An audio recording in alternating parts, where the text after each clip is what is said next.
problema sa Samsung, pinet ko, hindi masyadong yung haptics na, yung sense of touch. At least itong unit na binili ko na libre, no, sa plan 1,000 sa Globe,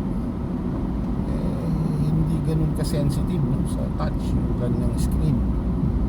Problema sa Samsung alam mo yan, yung quality niya katulad nung, alam niyo, kung hindi pinasinanction ng US yung Huawei, matagal nang talo itong Samsung at saka even Apple with the products ng Huawei. Pero wala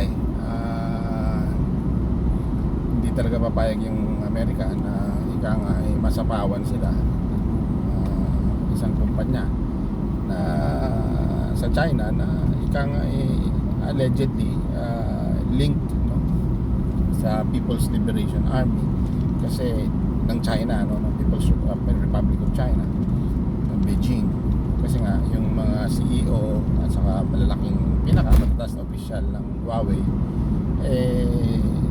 mga dating membro, no, ng People's Liberation Army ng PLA. So sinasabi ng Amerika na the company Huawei is a security threat. Pero kaya inaalis niya yung yung mga Huawei products, no, yung Huawei products, what are these? Yung sa base stations, yung mga cellular towers, particular sa 5G, at saka itong smartphones na gawa ng Huawei ay di may mga spyware, no? In other words, may mga program yan, may mga software na naka-embed dun sa mga produkto na yan that spy, no, on countries, on people across the globe.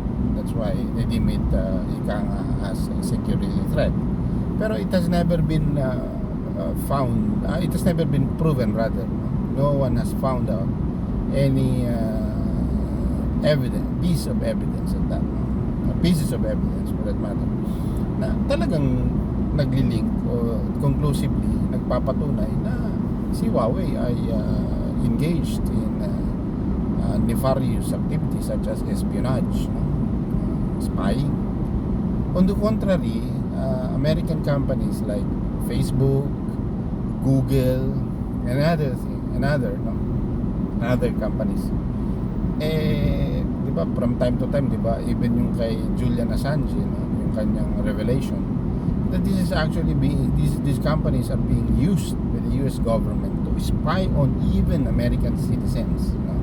Which is a flagrant violation of the United States Constitution. Walang problema dun sa hindi nila citizen ng Amerika, di ba? Patultati, gumagamit tayo ng Google, gumagamit tayo ng Facebook, they can spy on us. Wala namang mababiolate sa, US naman yan, no? Although tayo magagalit tayo, but wala naman tayong technology sovereignty, dependent tayo sa kanila, accept na lang natin. I for one, as a consumer, as a user of this US technology, wala, alam ko na yun, ini-spy nila tayo, accepted ko na. But the United States would not openly admit, no, to its spying activities using these American technologies and American technology companies, no? Hindi nila aaminin yan, pero alam natin yan na talagang ginagawa nila yan, and that's something they don't want China to do the same, no, on them, on their citizens, on their country, no, through Huawei and its technologies. But technologically speaking, talagang mas advanced, no, yung Huawei technology kaysa dun, at least in the area of software development. Ang vulnerability talaga ng Huawei was that it does not have, no, the hardware engineering prowess on hardware. Ano to? Yung mga ika nga like yung advanced microprocessors o yung chips na tinatawag nila. Wala ang Huawei. Kaya ngayon wala nang 5G na lumalabas na Huawei phone, no? Itong latest bibili ako para sa aking vlogging, yung Huawei Nova 9. wala, no? 4G lang siya. At medyo na ano na rin ako kasi madaling overheat, kaya nagsha-shutdown yung kanyang camera pag ginagamit mo over an extended period of time. And to what I experienced, hanggang mga 30 minutes lang nagsa-shut off na yung kanyang camera, nag-overheat, no? Pag ginagamit mo. So kasi even yung YouTube, third party apps na lang yan, wala na talaga sa Play Store, no? Yung YouTube, no, sa pagka ikaw ay gumagamit ng Huawei device.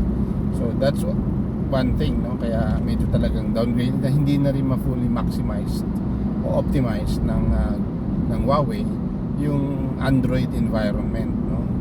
Kasi nga may mga limitations as part of the sanctions, no, that the United States imposed on Huawei and as a company, and on China as a country. Sa tech war, no, ng US at saka ng China, technology war nila, ako wala akong ano dyan While I have nothing against the United States using that way, no, to prevent, no, the rise of China, or to prevent China from becoming a peer competitor of the United States, no? Kasi as of now, siyempre ahead pa rin ng United States in terms of military technology, in terms of high technology, and in terms of the economy. The US economy is still by far bigger, no, than China. Of course, China is rapidly catching up, and so United States, as a hegemon, no, in the language of international politics, as a hegemon, has a legitimate interest, no, to prevent China from becoming a peer competitor, meaning to say an equal, if not even more than equal, no, to the United States. Kaya it can use, no, such technology, kasi pag-aari naman talaga ng US yun. So ang challenge ngayon sa China is to really do its best to match, no, or even exceed, no, the high technology and the technological innovation that the United States is capable of. And I think, no, from what I see, no, based on the readings that I have, I think China can match, no, the United States in this high-tech sector, particularly in the semiconductor industry. Although it needs still a lot of catching up to do, no? I think they are probably 5 years behind, no, the United States. And the biggest hurdle that China has to overcome is it has to build, no, its own extreme EUV lithography machine. Ito yung mga ginagamit kasi nasa ASML, yung company ng based in Netherlands, sila lang ang gumagawa nito sa buong mundo. Ito yung machine na without it you cannot build actually at the economy scale yung tinatawag nilang 7 nanometer and below, no, chips. 7 nanometer, no, it's at 7 billion of a meter. Small, no, just very small. So that's the challenge for China. The United States doing that, ako wala akong kwan doon, and I think the United States should, no, do that. Ganun talaga it's a competition, di ba? Hindi naman pwedeng ibigay mo sa China yun kailangan siyempre i-restrict mo. Kaya ako wala. What I am opposed to the United States, yung kanyang ginagawa yung sa Taiwan, kasi apparently para siyang Christian, missionary. Gusto niya buong mundo maging katulad niya, di ba? Ayaw mo ng Christian kasi yun ang heritage ng West, parang Christian, religious, missionary. Gusto niya everybody must believe, must subscribe to the same belief that the United States has. And what are these? Glorification of the individual, di ba? This is individualism yan, glorification of the individual. And of course they use to promote that, they use what you call that human rights, diba? Against other countries like China, hindi masyado kasi collectivist ang view, no, ng China, ng kanila, no? Not so much on the individual. Kaya yun ang nagiging kaya ay pumayag niya, kaya pinakikilaman yung Taiwan. settled na naman yan sa buong mundo that Taiwan is actually part of China. It's a province of China. Anyone who knows its history or international law, yan kala ko ba rules-based order ka, United States, di ba? Kaya actually, yung ibiyadyo mo, China will be Beijing, no? To be secret, be prevented from using violence, no? To compel Taiwan to submit, no? To its government. Ano yan it's actually a limitation on the sovereignty of China. Kasi bakit, di ba? Ang sovereignty kasi, ang concept kasi ng sovereignty is the supreme power to enforce and command obedience. No? There is no higher power to sovereignty. So if Taiwan is part of China and China as a sovereign country, it has the monopoly of violence, no? Within its territory. Kaya itong ginagawa ng Amerika dyan sa talagang inuudyukan pa niya yung Taiwanese government, no, to rebel or even to secede, to declare independence from China. Ano yun talagang plain and simple intervention, no? That's interference in the domestic affairs of the Chinese people and of China. Ganun talaga, parte ng China yun kaya ako opposed ako doon. So dun sa style na yun ng US. Pero yung sa technological embargo, economic sanctions, whatever it is, ano na lang yan, okay yan. Kasi, di ba, challenge sa China yun. I don't disagree with the United States doing that. No? As a matter of principle, that's okay. No? It's part of the ball game, as they say. It's part of the rules of the game. Pero yung sa Taiwan, talagang malaking kalokohan yun. I do not agree with what the United States is doing, especially the Democrats, no, who is now in control of the United States federal government, both in executive and in Congress, no. Kaya bumisita rin si Nancy Pelosi, the House Speaker. Kalokohan yun. I am against that kind of policy. And plain and simple, it's warmongering, no? Kaya I am against that. Labag yan sa sistema. Okay. So yun sa Taiwan, no? Ang sa atin, bakit ang pinagtataka ko lang sa ating gobyerno, kasi a lot of experts are of the opinion, no, that there will be the clash, no, rather, between the United States and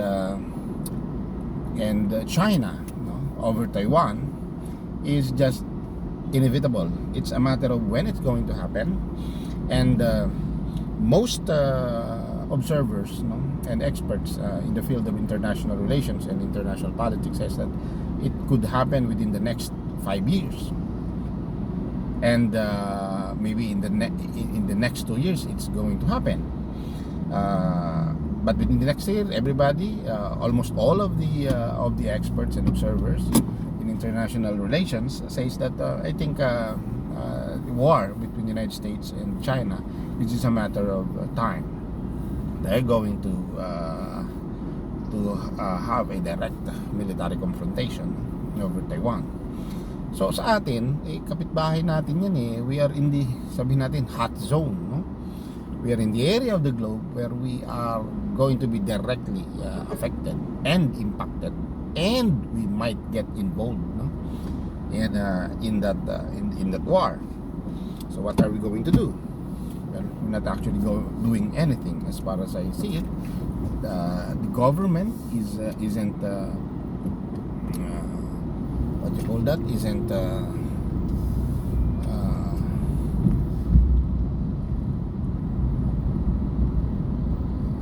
government, nabuta tayo ng hindi kasi hindi ako pinagbigyan ng isang driver. Anyway, so hindi ko nakikita sa government natin that it's doing something to prepare the country for this inevitable, no? Kung inevitable na in the next 5 years, napakataas na ng risk, no? Yung risk ng confrontation tumataas as the years or the days go by. Pataas ng pataas yung risk. Alam mo, ako lagi focus on the risk. Sabi pa nga, focus tayo sa risk. Ano ba yung risk? Diba? Risk is an interplay of ika nga unwelcome event and the chances of that unwelcome event from happening. So yun basically yung risk. Ano yung unwelcome event? The confrontation, the military confrontation between Taiwan and the United States, and the chances of that happening is increasing, no?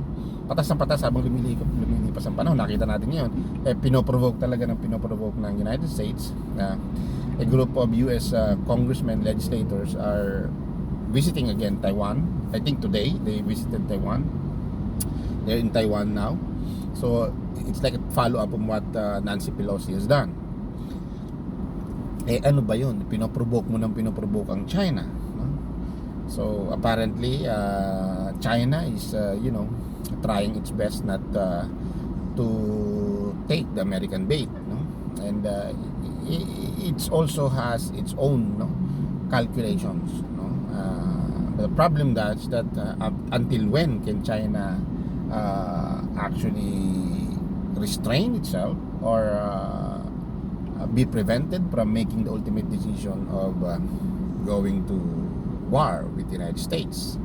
So that's something really that is it terrifies me. It terrifies me a lot, to be frank, no? And I don't know whether we can survive, no, this war, this coming war. But it's going to be a different kind of war, very catastrophic. Hindi ko naiintindihan bakit hindi tayo sa bansa natin hindi tayo nagpe-prepare kung gano'n na pala ka-sure yan. Kapitbahay lang natin yan, dalawang higante apparently. Ang Amerika aanuhin tayo niyan. Alam mo, idadamay tayo niyan. Ika nga damay-damay na.